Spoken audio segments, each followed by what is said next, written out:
It's ScoutCast, Season 1, Episode 1. And in this part, you're going to listen to the song BuckDown by the Radium Scouts. And then we're going to review that song and let you know what it means to us. We're going to talk about the Radium Scout song now, BuckDown. So I guess I'll start off by kind of describing where this song came from. It basically... interestingly enough, I was listening to a song by Chicks Dig It, like must have been the day before or something, but I had it stuck in my head when I went to sleep, Getting Air, you know, great tune anyways, and when some point in the middle of the night, it like transformed into my head, and I like had the melody for Buck Down, so I like got up, it was like 4 in the morning, and I just like wrote it. And then, yeah, so... This is why he draws comparisons to Freddie Mercury. So I just, yeah, right. No, this is the only time I've ever got up in the middle of the night and wrote a song. But for whatever reason, this was it. I had the melody, right? So then now I need to make lyrics for it. And so, for whatever reason, I got stuck on this meme that my cousin had made, a few years ago for during hunting season. It was like he had a picture, it was my brother in a tractor, and he was like, and he had a beer, like a brew house pilsner in his hand, you know, the big old gap tooth smile because he's missing the front teeth or whatever, and then there's like a deer hanging from the bucket of the tractor, and it was like the meme was something like I don't know, November tractor, beer in hand, only means one thing, buck down. And then so I just wrote the song about that, and it's kind of, the opening line's kind of like a play on the boys are back in town, you know, so I kind of got that. Boys are back again this year, get a buck, drink some beer. It's pretty much how most people do it. Yeah, I think so. Yeah, so anyway, yeah, so what's your favorite part of the song? Favorite part? Who, me? Yeah, sure. Yeah, that's hard to say. I need time to think, because I know my favorite part. Okay, you do your Yeah, favorite It's part. because it's a G chord, and it goes to a D minor chord, which gives me the ability to do my little run from a G down to an E minor, and I always like doing that run on the guitar. So that's like every song. Yeah, it is. Pretty much every one of your songs, but it's the only one that it sounds natural in.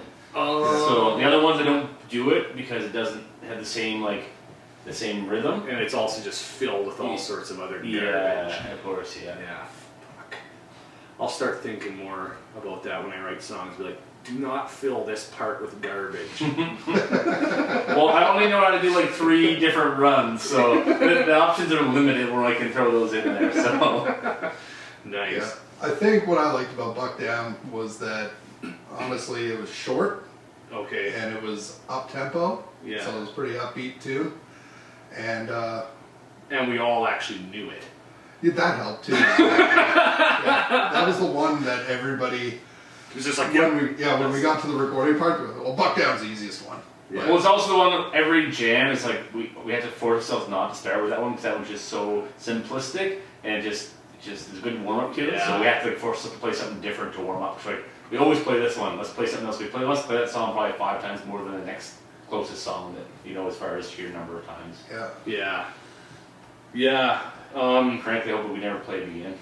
And that's what I was gonna say. Like I was gonna say, so like, what was the most difficult part of recording? I think I'll just say, like, probably for me, the most difficult part about this song is having to listen to it ever again. Yeah. Because the other day, and my oldest son is like just really starting to get into music, and we got the Google whatever home or the little Google thing, and you like ask it to play because it's linked to Spotify, so you're just constantly asking, what song is this, who's this by, play this song, etc.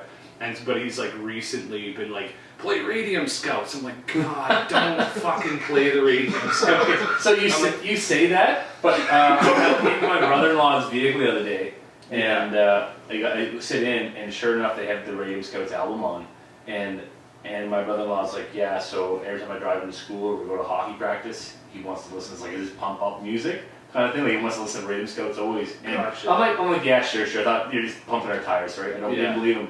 Next thing you know, because I only ever played a couple of the songs with him. Yeah. And he can sing like every word to every song, except for a few of the.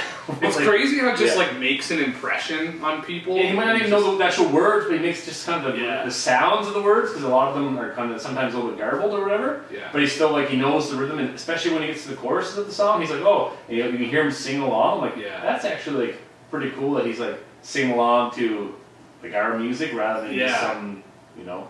I got a guy that I work with, Corey, and he's got, of all things, and Adam's gonna love this, but like a 6-disc changer that he's installed in his truck. Yeah. And he like told me today the CDs that he has in there, and it's like the funniest thing. He's like, but Radium Scouts made it in slot number 5. Okay. Slot number so not even gonna get bumped right away. We still like one of those slot. Yes. I think he said slot 6 is open, but it's like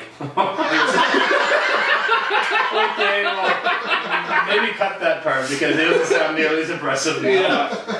And then I only own 4 albums. I figured I'd put yours in slot 5 just to have it there. I think slot 1. I know he's a big fan of Cake, so I feel like he has Cake something in slot 1.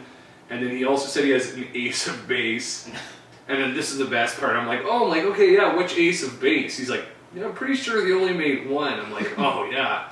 Duh, of course they only made 1. Did I ever tell you my music theory that you know, Ace of Base should come back, and so should Enrique Iglesias, and they should be called Ace of Iglesias. Ooh, I like that. Yeah. Oh, That's got a ring to it. Yeah. That's a very Canadiana play on words, for sure. Yeah. Yeah, live in Iglesias Bay. Yeah. Oh, that's good. Yeah, but anyways, yeah, I just thought that was like, yeah, Ace of Base coming back, you know, that last year, or maybe the year before, you know, with like the band Magic, and there's a bunch of other, like a bunch of people were going in that direction, it probably would make it like a better comeback. Or like if they're ever going to come back, now is the time to do it. Absolutely. Anybody who is playing any reggae music ever, like coming back, Were they reggae? maybe last year or the year before. We're gonna search this real quick. Just Ace of Base is reggae, yeah, Were they? absolutely. What was their big hit? Aqua concert, Calgary. Their big hit was like, I saw the sun. That's not really reggae though, is it? What do you think? It's a do. Yeah. So guys, I got a breaking update. Okay, breaking update. Calgary, July 17th. We have Aqua, Yeah. Ace of Base, Venga Boys, Eiffel 65, 2 Unlimited, and Hadaway. The Well, 90s nostalgia tour.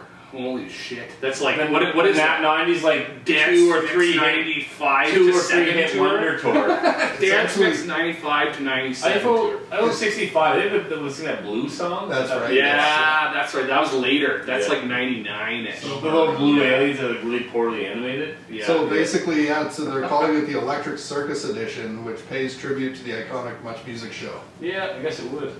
Huh. Yeah. So. I never really watched much music, but I'll take Well, the the word thing for it. was, it was on after there was like the Wedge, it was called, which was like alternative music. Okay. Then there was the punk show, Yeah. and then right after that was Electric Circus, which was it was basically a dance party in the Yeah. studio of Much Music, and then like a bunch of people hanging around on the road on Young Street.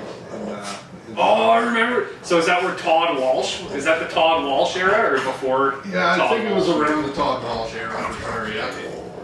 I love it. That's So, what was the most difficult part of recording BuckDown through one? Yeah, it wasn't really on my part. There was I think we nothing. did it first take. Yeah, first take. Everything was first take. No. No, it wasn't. The crowd's like, oh, it doesn't sound like first take, but yeah. No, they all sound like first take. They all even sound though- like first take. Yeah, definitely checks out. Yeah. Checks out. Yeah, that came up a lot. You want to do that part again? Is it going to make a difference? No. No. Keep going. Yeah.